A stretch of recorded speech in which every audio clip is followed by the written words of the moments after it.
Money moves. Never let you look at life. If I was cool. Yo, success ain't a straight line, they flip their fate. Turn setbacks to comebacks, now they're straight greats. From the grind to the shine, watch the pros improve. On unconventional money, it's the next gen groove. Genius minds outside the lines. On unconventional money, we rise and shine. Unconventional money moves, where success rewrites the rules.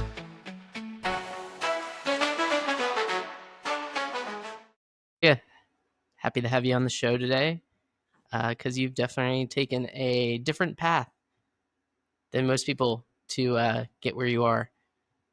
Everything from telenovelas, writing, poetry. Now you're helping like mothers on their journey. Like, what is it that you're currently working on right now? I know you're working on like a course too.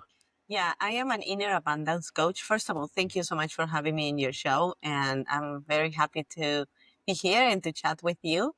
Yeah, I have tried different things. And I think it's important to do that, right? To find what it is that you're passionate about. And I always have coached women. I started with divorced women. I actually started with teenagers. Then, because my kids were on that age and the other moms will come and say, I don't know what to do with my kid. Can you talk to her? So I started coaching teenagers. Then I started coaching divorced women just because they were attractive to me in some way. You know, I was a single mom and they are like, okay, you look like you have all your stuff together. How are you doing it? I want to learn too. And then after that, I was coaching women in general, but my passion was always moms. So I do Mhm. have clients that don't have kids, you know, that I'm looking to find their inner abundance and I work with them. But the majority of my clients are moms that feel stuck, that feel unfulfilled, that feel, you know, they have lost their passion. They remember things they wanted to do when they were in their 20s and now that they're, you know, almost in their 40s, they just don't know. They just don't know what's there for them. So um I help them come home to themselves. Got it. So it started just by accident because you were a single mom and then you connected with other single moms.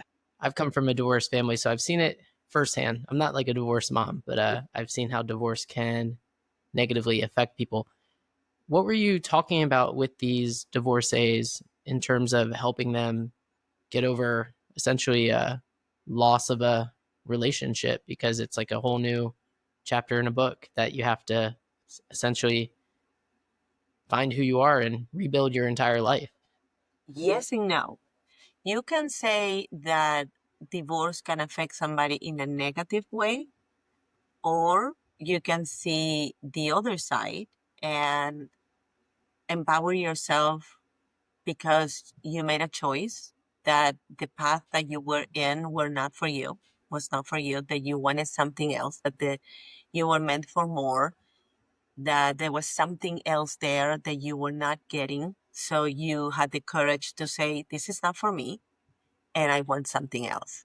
So I think it's how you see life. You know, you can Mhm. focus on the negative of every situation and feel that everything happened to you, or you can just take a step back and really own your responsibility, because I think we all have responsibility, even if it's a 1% in every situation we encounter. Um, and then decide, you know what? I am going to try to see the bright side of this. I'm going to see what didn't work. I'm going to learn from those lessons and I'm going to be open to whatever life is trying to teach me at this moment. And that's what the inner abundance is, you know, is finding out that you are already enough, that everything that you need to be happy and successful, and I'm not talking about money, I'm talking about your inner abundance, is already within you. And sometimes it takes to unbecome what the world, your society, even your parents, your coach, your mentor, your friends are telling you to become. And you get to a point where you feel, this is not me. I'm just playing this role that I think I need to play, but it's not aligned with my my inner self, my inner child, what I really wanted to do my whole life. So I think that in every situation, and that's the way I am wired, I always see the positive on the situation. Yes, in the moment that something happens, if it's something negative, of course, like a divorce, you're going to feel defeated. You're going to feel sad. You're going to feel, you know, now what?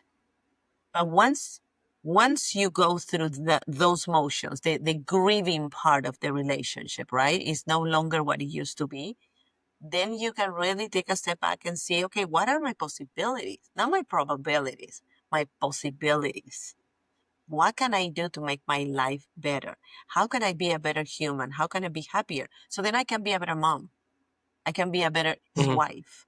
I can be a better friend. And that takes a shift. So that's what I help my clients with. Yeah, I mean, with every situation, you have to figure out it's just a situation. It's going to go away eventually. This too shall pass. Mm-hmm.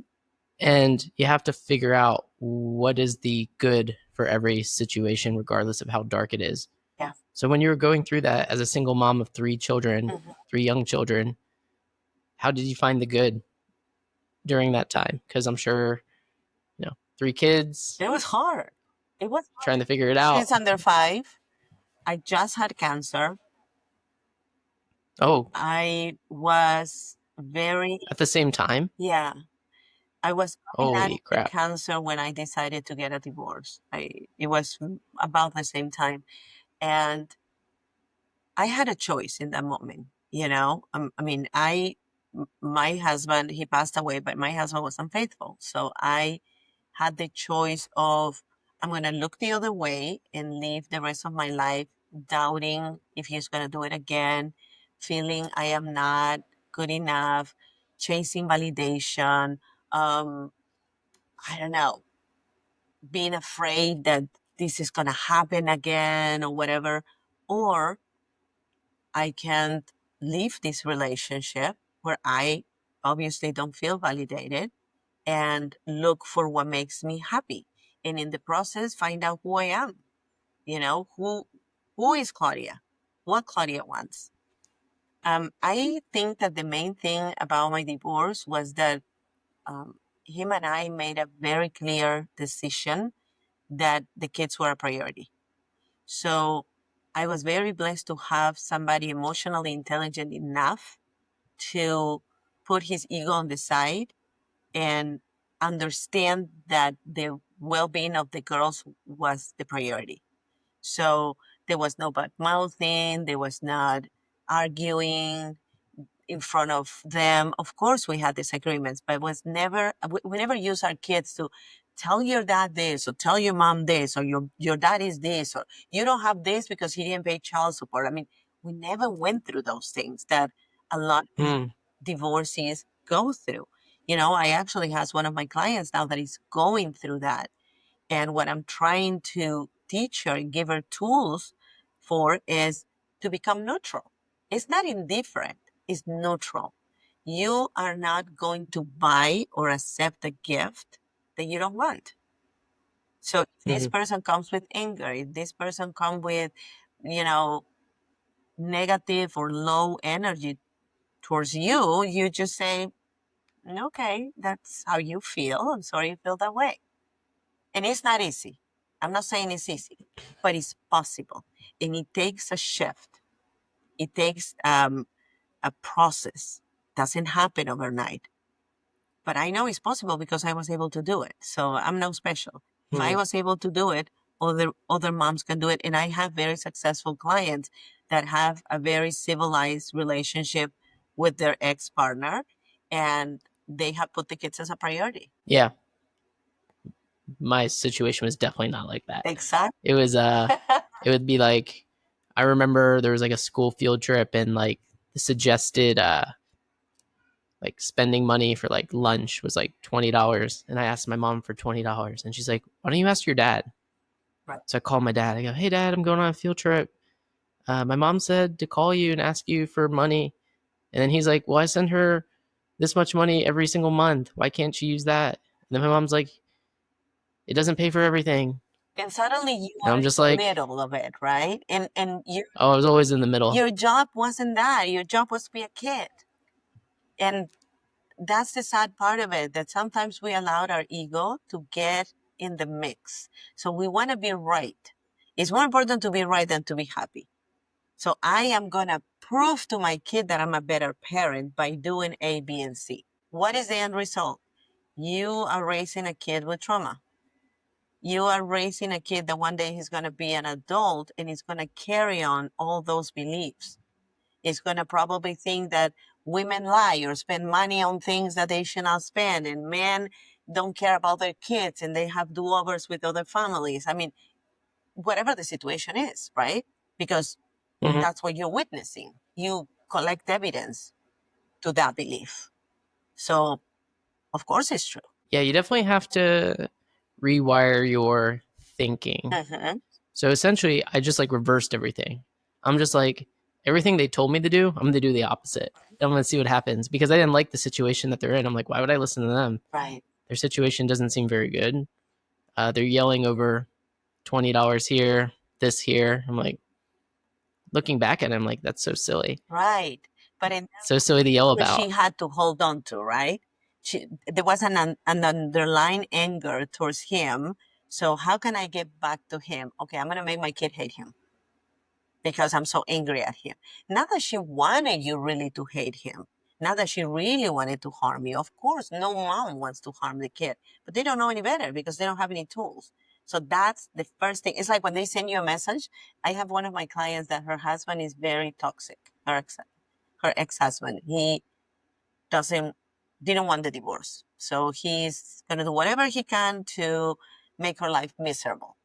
So he Being resentful. right. So he will send her a text message and she feels the need to answer right away. And I'm like, why? Well, because he's saying this, and that. Is that true? No, because I want to. So it's more important to you to prove him that what he's saying about you is not true than your peace. Your peace of mind comes second to you proving to this person that already is showing you has no idea who you are, that you're right. And what he's doing or saying is wrong. Yeah. Either. I've definitely learned one of the best superpowers you can have is not responding to certain messages that are just negative. Yeah. It's hard sometimes because you want to. You're like, oh, like, I want to show you. But at the same time, it's like, you know what? I don't even care. So I'm just going to let it The go. trick, Josh, because I don't even care, but do you care? Because if you don't even care, then that's okay. I mean, the opposite of love is not hate, it's indifference. Well, you kind of care. You get the message and you can like, for myself, I've gotten really good at like reading people because like Mm-hmm. growing up in that household, like you had to, as a kid, you had to learn how to navigate those waters. So whenever I get like those messages, Right? like for example, I forgot what it was. It was something, and then I asked someone if they wanted to meet with me. There was a fee to meet with me for like a consultation, and then they like reversed it on me. They said, "Okay, well, if you're going to charge this, then I'm going to charge you that." And I was just like, I just laughed. I'm like, I'm not responding to this. This is silly. Right. You know what it works? It's gonna sound silly because it's a very silly solution to pause. Like you don't have to answer right away. Answer later if you want to answer. But give yourself the time to digest, to really come to terms if this is something that you want to engage in, or if this is true, or if this really matters to you. But that 3 seconds that you take before you follow the impulse of answering can change the whole thing, because your answer is going to be very different after you pause than if you actually react. So I always say Oh to yeah, clients, and actually it's funny because I use Voxer. I don't know if you're familiar with Voxer. It's yeah. I got like a Voxer. walkie-talkie, right? So I always said to them, even if we don't have we have an appointment once a week, right? But during the week, things happen, life happens, right? So if something happened and you feel impulsive, send me a Voxer. That by itself makes them pause because they have to send me a box, right? So they're not going to answer right away. So they send me a, Mhm. could you believe he just sent me this? And I'm like, let's process this. why are you so upset? What is it triggering you? What buttons is actually pushing? What do you need to respond? Is this true? Is this not true? Let's talk about it. And in that little 2-minute conversation in the boxer, her state of mind started to shift. So that impulse that she had 2 minutes before is no longer there. So now she Mm-hmm. can be like, yeah, you're right. Okay. So what should I say? I don't know. Let's talk about it. What do you think you should say? Because I mean, I'm not going to write the text for I mean, step one is like, do I need to say anything? right. Do you even have Some messages aren't even worth like responding to. 100? Yeah. It's like, okay, whatever. I'm going to just show you that your words can't affect me. Right. Because those sort of folks, they want to get it. Their goal is to get a response from you. There's some people, they could look like the nicest people, but they literally like get off on like getting people upset. They'll be like, why are you so upset? Like, I didn't raise my voice at you. Like, but like they know like deep down they're saying things that are like cutting deep, especially if they were in a marriage and they know that person pretty well. They know what makes them tick and what sets them off. Yes. And another thing I wanted to tell you, I read somewhere a long time ago that when a man not in general, when people scream at you, it's because they feel unconsciously that your soul is not listening to the other soul. So you have to scream. You can say the same thing in a lower voice, but when you feel that you have to scream, it's like you're not connecting with that person, So Mm-hmm. maybe, I don't know. I thought it was interesting. I think one of my defense mechanisms when someone starts yelling at me is I start laughing. Yeah. And they go, "This isn't funny." And why are you laughing? I'm like, kind of is funny. Like you're screaming over. There's nothing worth really screaming over. It's true. You can say this I mean, thing, is there? I don't think so. but Some people say it's passion, like their passion coming out. Like maybe like in like a, I can see it in sports. Like, you're real passionate and like you scream, but like with your team, like I won the game. But like screaming at someone from like a negative point of view, I don't think. and I think it's cultural too. I mean, sometimes, I'm talking to a friend in Spanish and my husband think I'm fighting and I'm just laughing. So we just speak differently. So it's like, why are you fighting? We're not fighting. I tell her a story and that's that. So yeah, but that's what is important to have that inner abundance. Because when you have that inner So, abundance, you learn to pause. You learn to, mm, the first thing is the awareness. You're aware of what you're feeling, then you're releasing because whatever is not serving you, you let it go. Then you're mhm. with yourself. What parts of me were like a little shutter, when that thing happened. You align and then, okay, let's review this. How am I going to act? Not react. How am I going to act after that? So those are pretty much the steps to take in every situation when you are in your inner abundance, when you know your worth. You stop giving discounts. You stop allowing people to take your power away to disrupt your joy, your peace. No more. And the boundaries, boundaries are so important. You have to be very clear. What are your your non-negotiables? What things are you going to allow in your life? And what things are no longer allowed in your life? Mhm. And so somebody send you a text message that is rude or somebody raised the voice to you, that is a non-negotiable. So you're not going to waste your time with that. We teach people how we want to be treated. It's not the other Mhm. way around. So we set the boundaries. If I don't want my girlfriend to be late every time we go for dinner, then I'm going to set a boundary. And I'm going to say, I would love to go to dinner with you. But if you're later than 10 minutes, I'm going to leave. Is that your rule? No, it's not. But I'm giving just an example. But My rule is if they're like 10 or 15 minutes late, I start eating without them.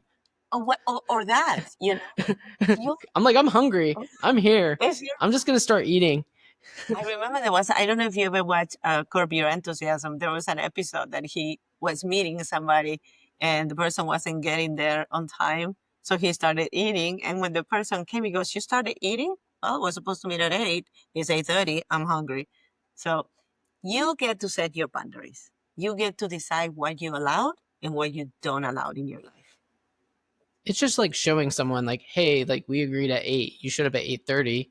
I started eating, rather than like texting you, why are you late? I'm here. And then you're sitting by yourself, you're getting more hungry, and then you're stewing and you're thinking about it. You're like, you know what? Yeah. I'm just going to enjoy this 30 minutes by myself at a table, eat my food, and they show up, they show up. If they don't, I just ate a nice meal and I move on with my day. Yeah. And somebody can take I've that had people like not even show up. all right. You're so disrespectful. You start eating without me. No, I am respectful to myself. And actually, the one that is being disrespectful is you, because you had a date with me or an appointment with me at this time and you didn't show up. I've never had anyone like question it. Oh, good for you. I think people know, like, I think people know they're like, yeah, you're right. Yeah.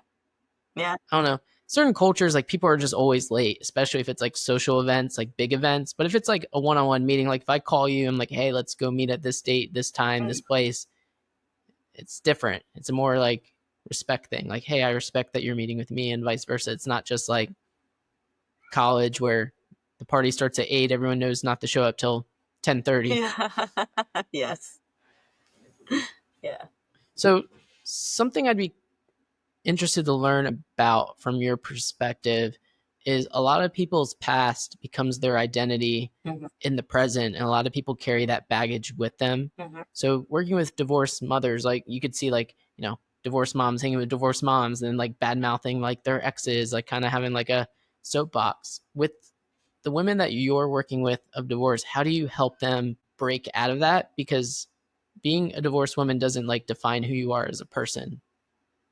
Being a divorced woman doesn't like to what? It doesn't like define who you are as a person. It doesn't like make you who you are. It builds you character, Uh-huh. but it doesn't like define you. Like you walk around and like, hi, I'm Claudia. I'm a divorced woman. Like you don't introduce yourself that way. But some people like carry that hate and that baggage with them throughout their life, and it makes them miserable. One of the things that I do, and I'm going to rewind a little bit, is I do an exercise that it has to do with I am. So I tell them to say, finish the sentence, I am. And they always say, I am a lawyer, I'm a dancer, I'm a chef. They describe what they are. And I keep Mm-hmm. asking until they go to the core of who they are. You're not what you do. You're not your job. You're not a mom. You're not Peruvian like me. No. Who are you? You're a human. So describe that human, right? When we talk about other people, it's because we don't want to talk about ourselves, because it's more juicy to talk about others. So those moms that you're describing that get together just to trash their ex-husband, Mm-hmm. because perhaps they either don't have nothing nice to say about themselves or they don't want to go there, because then they have to Mm-hmm. acknowledge that there is some ugly parts of them that they don't want to recognize. So when I work with women that are going through a divorce or women that are married and they have conflict with their husband, I don't focus so much on the partner. I focus on them. I help them find that value, that worthiness, that enoughness that we all have as humans.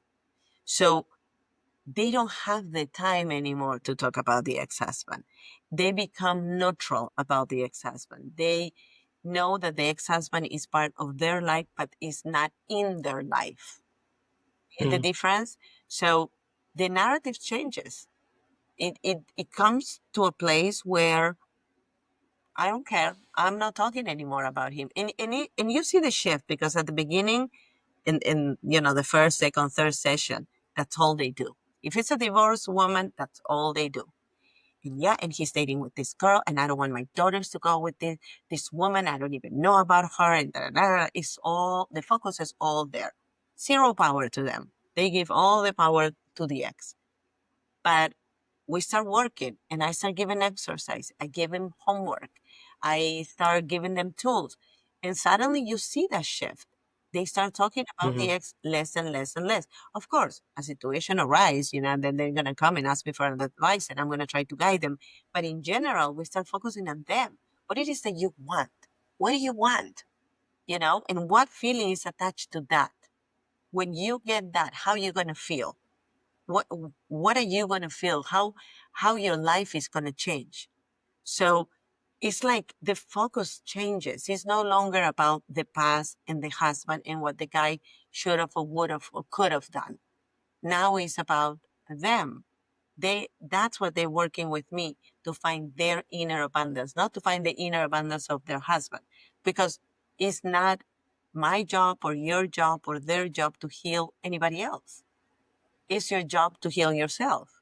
So why are you Hmm. wasting your time trying to figure it out a person that is no longer part of your life? Yeah, especially if kids are involved. It's not healthy. As the parent, I've never been a divorced parent. Mm-hmm. However, the parents then have choices. And what someone who may be going through a hurtful time doesn't understand in the present, in that moment, is that like kids are really smart. They're going to like remember, and they're eventually going to like either, you know, it's going to work out well and they're going to have a healthy relationship, or kids are going to start to pull away if you start doing shady things that are disrespectful to them, because there's just some innate thing that like kids like it like goes off in your brain. You're like, this isn't, I don't think this is normal, That's but you don't know. good. It's like normal because you're seeing it, but like you're not like talking about it at school. It's not like you're going around the playground and be like, oh, like my parents yelled at each other today or anything like that. Right. But like kids are really smart, so it's important. I mean, divorce is mostly like you get attorneys and they're like, how do we divide up the assets? I had a thought maybe they would be, I don't know if they have this conversation, but like, hey, like you have to date someone for how long before you introduce them to the kids and like things like that. But I mean, I don't think people think about that sometimes because I wrote the kids are the most important thing. I write children's books, and one of Oh, nice. How many? I have 3 children's books, and they Oh, cool. are. We have that in common. Hmm? We have that in I common. would leave it in the comment. It's a series of book called Valentina and Her White Elephant, and the Mhm. white elephant is stuffed animal that Valentina has and becomes an imaginary friend, and she talks to Lucy, the elephant, about difficult subject like divorce, like grief, like secrets, like bullying, different subjects, right? And one of the books is All Families Are Not the Same. And it talks about the parents of Valentina getting a divorce and how she navigates through the divorce. I don't remember my mom sitting me down and saying, you know what, your dad and I are going to separate because whatever. Didn't. It was, we're moving. Why? Because we are. Pack your stuff. Where is that? I don't know. And then the bad mouthing happened. So you can either break the cycle or you can do it differently. I chose to do it differently. And I was lucky enough to have an ex partner that was willing to work with me in that process with the girls. So, because I work with so many moms and a lot of them are divorced, I saw a lot of trauma in those kids, and I'm Mhm. like, did you talk to your daughter? Did you talk to your son? No, because as an adult, we are so involved in that process and we're hurt and we're angry and we're going through all the grieving stages of losing that relationship that we don't even think we have to sit down and talk to the kid. And the kid is like hanging, right? Some kids feel abandoned. Some kids feel it's their fault. Some kids some kids think if I would do something different, maybe they will go back together, you know, because nobody really sit down and said, this is just not working anymore. And what I did with my kids, because my kids were pretty small, when they asked me why you and dad are not together anymore, I said, your dad and I have different dreams. That's what I said to them. Mhm. They were little. They didn't need to know anything else. So they were like, oh, yeah, I have different dreams than him. So he wants to do different things and I want to do different things. And when you love somebody, you want that person to be happy. So I love your dad and I want him to be happy. So I'm going to let him do what he wants to do. And he wants the same for me. And for a period of time, that was enough information for them. My kids were 11 months old, 3 years old, and 5 years old. They were very little. So for me, it was more important to keep it clean and nice. they didn't have to be involved in the ugliness of the divorce. So I protected them. And he did the same thing. And it worked. My kids, you ask them now, they are 28, 29, and 32, and they will say to you, we had an amazing childhood and we got to have two houses. Okay, it's all good. But that's your job as a parent. Don't be selfish. Don't put yourself first. This kid has no fault in this situation. This is a choice you made, or maybe you were forced to make, whatever the situation is, because there's a lot of situations, right? But at the end of the day, why the kid has to pay for it? Our job is to protect them and to love them and to give them security and consistency. So let's do that. Yeah. I mean, if it was only that easy, did you just get lucky with the situation, you think? I don't know if lucky is the word. I mean, I woke to a room and my husband was with a girl. So I don't know if that is lucky, but I after I cried and I was sad and I was depressed because I'm not made of wood, of course I had emotions and made the decision that I wanted no part in this marriage anymore because I couldn't trust this person no longer. I start asking for help and I start going to the library and reading books and learning how to navigate this and, how to help myself so I don't harvest negative feelings towards somebody that messed up big time. But also, where is my responsibility on that? And you would think, what do you mean? You walk into the room, but I don't think that happened overnight. Although I had a Hmm. beautiful relationship and a beautiful family and a beautiful marriage, in my eyes, I probably didn't see some red flags, right? Hmm. So that's my responsibility. So I gotta own that. That wasn't done to me. That just happened. And he has a big responsibility, but I also have a responsibility. So I own it. And that opened up, oh my God, I'm so sorry. Um, Oh, it's okay. and that opened a lot of possibilities for me because I learned about myself. I learned about him and I was able to forgive him. I was able to say, not immediately. It took me like 2 or 3 years, obviously, but I got to that point, where I was like, you are just a good guy who has a lot of demons and who make some bad choices. Hmm. But that doesn't make you a bad person. And you're incredible at that with the girls. And we can still be a family and just we have two homes. Hmm. And I don't think it was luck. I think it was a lot of work. I think it was Hmm. a lot of acknowledgement, a lot of maturity, a lot of emotional intelligence, a lot of patience. It was a lot of things. And it wasn't linear. I have days that I cry, curl in the shower. I had days that I was really angry at him. I had days that I didn't like myself, that I wanted to throw the towel. We all go through that, but we learn in the process. And when you're open to receive, you will receive. If you close up and you are, I'm right, I'm right, I'm right, there is no space to grow there. And there's definitely no space to heal.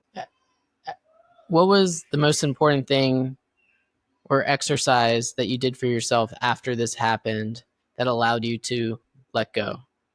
I journal a lot. Okay. I wrote, you know what? I didn't want to bottle up my emotions because I knew that, and I knew that when probably it wasn't as popular, that your emotions can make you sick. And I had Hmm. already cancer.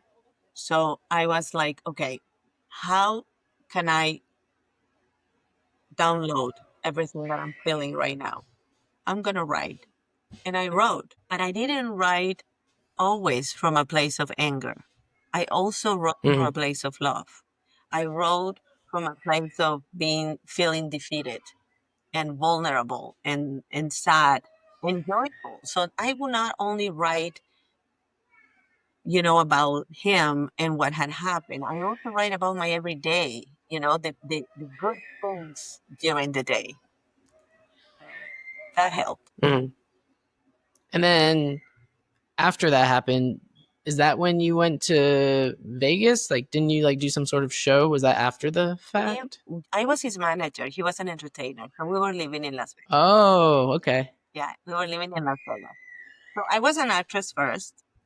Then I modeled while I was producing. I was producing a lot of different shows in South America. Um, then I moved to the States. We were living in Florida. That's where we got married. We moved to Mm, Vegas. I managed his show and I managed his shows for a long period of time. And then when I got divorced, I didn't know what to do because I had three kids and I had to figure out a way that I could support my kids. So I learned to sell Mary Kay and I will go and sell Mary Kay because that didn't give me a schedule. In the afternoon, I could be with my girl. So in the morning, I had a job starting at 6 in the morning and finishing at 2 in the afternoon, pick up my girls from school, go and deliver the products for the Mary Kay. And at night, I used to do websites for realtors. So I mhm, did that for a period of time. And then I started getting smart with my business and I started creating my own company. It was called Executive Gift Services. And I would use my Mary Kay products with all the things and create baskets and start growing. And in the meantime, I started getting curious about coaching and getting trainings. And, this is what I want to do. And my kids were growing. So I had a little more time. They were doing things after school. And, your life changed when the kids grow. So that's what I said. You start figuring out what it is that is serving you and what doesn't serve you anymore. And you start choosing. But if you're not open to learn and to receive and to attract, you stay in the same place. mm. So after going through all that, Mhm. what was the journey like to find your current husband? How did y'all meet? I met my husband in a blind date. No way. Yeah. Who was wearing the blindfold? I'm just kidding. He always said that he was the date and I was the blind one.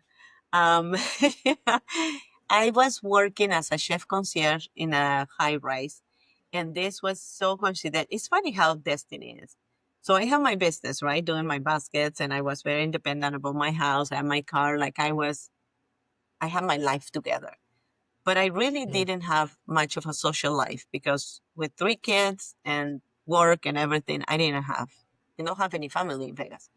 So the chef concierge of this high rise passed away. And a friend of mine that was a chef concierge at the Paris called me and he said, Claudia, do you think you can work a couple of months helping, working, but helping this high rise because the concierge, the chef concierge died. And I mm, said, well, I have my business. He goes, listen, they're going to pay you good money. They only need you for 2 months. And I speak different languages. So they have different, people there living. It's going to be great for you, blah, blah. I said, okay. So I went there, I interviewed with the board and the board liked me. So they gave me the job and I started working there. After 2 months, they didn't want me to leave. They're like, no, no, no, we want to keep you. So I ended up working there for 2 years. And I used to call people to come and do services for the residents, right? They had a beauty salon in the mm, high rise, they had a gym. So I called trainers, I called hairdressers, different people. And there was this lady that I called her for 2 years to do hair, in the beauty salon, but I never met her because she would come on the weekends and the weekends were for my kids. So I wouldn't work on the weekends. So, and my ex-husband used to travel a lot because he was an entertainer. So, some weekends there was nobody but me. And one day I had to drop something and she was there. So she says, Claudia, are you in the building? I said, yeah, oh my God, I want to meet you. Come to the beauty salon. So I went up and she said, oh mm. my God, I thought you were an old lady. She said, to me, this is 20 something years ago. And I said, well, nice to meet you. Whatever. She goes, you need to meet my friend Ed. And I'm like, no, I'm not interested. Thank you. I'm a single mom, blah, blah, blah. One thing led to another one. He told her that he has some tickets for the Moody Blues. I had no idea who the Moody Blues were, and total The Lady Blues. generation. So they invite me to the show. I met him there. I had no idea who he was. He looked familiar, but he's a lawyer, so he was in the billboards. But I didn't know who he was, so I was like, "Which school your kids go to, or what neighborhood do you live?" I thought I saw him in the grocery store or something. I didn't know who it was. And then, after a period of time, we started dating, and then we got engaged. We were engaged 7 years, and then we got married. And we're gonna have our 20th anniversary this year. Wow, that's awesome! Congratulations. Thank Well, it's definitely an amazing story. It's nice to see that you've gone through a difficult challenge and were able to reverse engineer it to find the good in a situation a lot of people have trouble finding the good in. So happy to have you on. Is there anything else you got going on? I know you're working on some. Are you working on like a new course or something? Yeah, I soft launch a membership. It's now totally out. They can find out everything about it on my Instagram. It has my name, and I do retreats twice a year here in Vegas, in the summer and in the spring and in the fall. And I love to work with women, and I just want to remind women that they're enough. They're enough. Everything that they need to be happy is within themselves. They just need to be a little choosy when those low energy feelings come to the rescue. Because if they don't serve you, then it's like when somebody bring you a gift, and you don't want it, who the gift belongs to? It belongs to the other person because you don't want it. So when those things come knocking at your door, say, no, thank you, I'm good. And protect yourself and love yourself. Awesome. Loved having you on, and we'll see everyone next time. Bye, everyone.